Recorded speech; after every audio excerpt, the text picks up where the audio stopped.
Celebrating Our Heroes is brought to you in part by Indiana Funeral Care and Edge Realty Group. Welcome back. We caught up with the project leader for the Gold Star Family's Memorial Monument, who told us about their newest project coming to the American Legion Mall in downtown. I'm David Ring from Indiana Funeral Care. We're proud to be a charter member of the Veterans Funeral Care Network and the only funeral home in the state of Indiana to be endorsed by the American Legion Department of Indiana.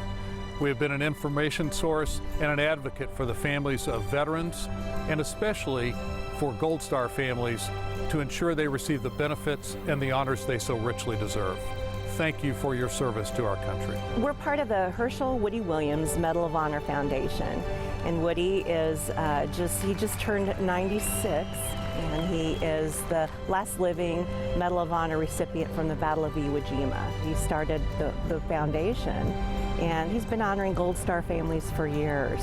He's already been dedicating 53 other memorials across the whole country. We're really excited and proud to be a part of this great effort to honor all these families. Herschel Woody Williams spoke at this year's memorial service, honoring those who have lost their lives. Those Gold Star families residing in this area, in this community, for the very first time, can go to a place where they can look at something that represents their loved one. We must not ever, ever forget those loved ones. The cutout of the soldier represents the person that we've lost. And with our location, the soldier is going to be saluting the large garrison flag. It's important because that service member who we've lost is still saluting. We're given a piece of property in this beautiful American Legion Mall, right across from the public library. In fact, Woody was really excited because 1.5 million people go across that corner every day. We're excited to be a part of all these beautiful buildings and memorials dedicated to our countrymen. We also have commemorative challenge coins that will be offered for sale. They're hot off the press, and it's one way that you can have a little bit of piece of this memorial and help us out as well. You can find that information on our website, indianagoldstar.org.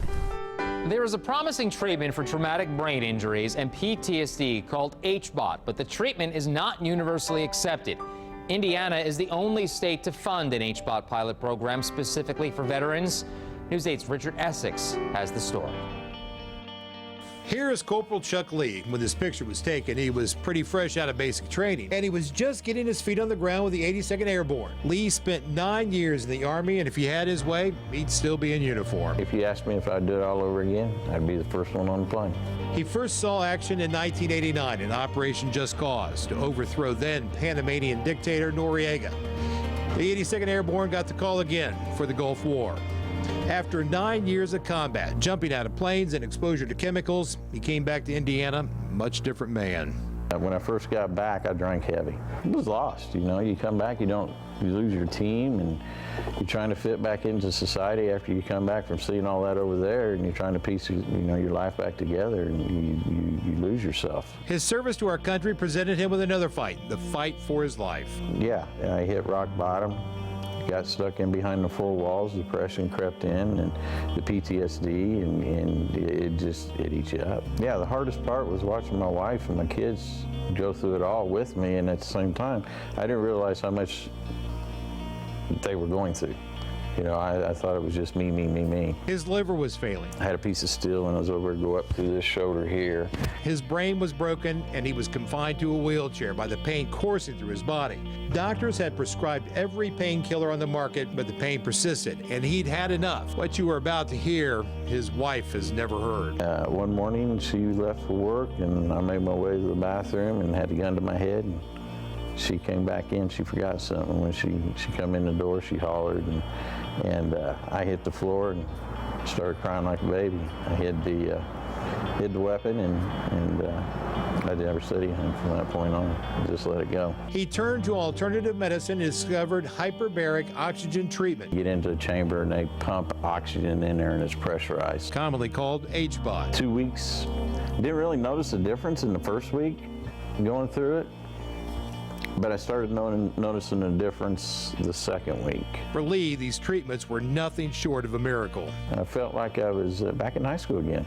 And as the treatment started going, the progressions of my symptoms started kind of dying down and diminishing. I mean, the inflammation to the muscle tremors and the spasms to even my blood pressure, high cholesterol, liver enzymes. I mean, it started changing the effects of what was happening in my body from over there. After 80 treatments over a 2-month period, he was free of his wheelchair. In 2017, the VA began offering HBOT to a very small group of veterans suffering from traumatic brain injuries. The treatment is considered off-label and not widely supported by the VA. But there is hope for Indiana veterans. 2 years ago, Indiana lawmakers approved an HBOT pilot program. Purdue's Weldon School of Biomedical Engineering and Clark Memorial Hospital in Jeffersonville will use HBOT treatments on 15 veterans with mild to moderate traumatic brain injuries. If there's even a small chance that this could work, we definitely want to be a part of it and try to make it happen. Art Trulip of the Purdue Neurotrauma Group and a former captain of the Air Force is helping administer this pilot program. There's a lot of anecdotal evidence. It's not just anecdotal, there's also a lot of survey data that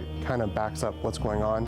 We kind of identify the physical mechanisms that are at play within the brain that are actually changing as the HBOT is going on. So if there's something to be found here, we're going to find it. The chosen vets will undergo 40 HBOT treatments and a series of MRIs before, during, and after the treatments. The pilot program will take 1 year. In Indianapolis, Richard Essex, Wish TV, News 8.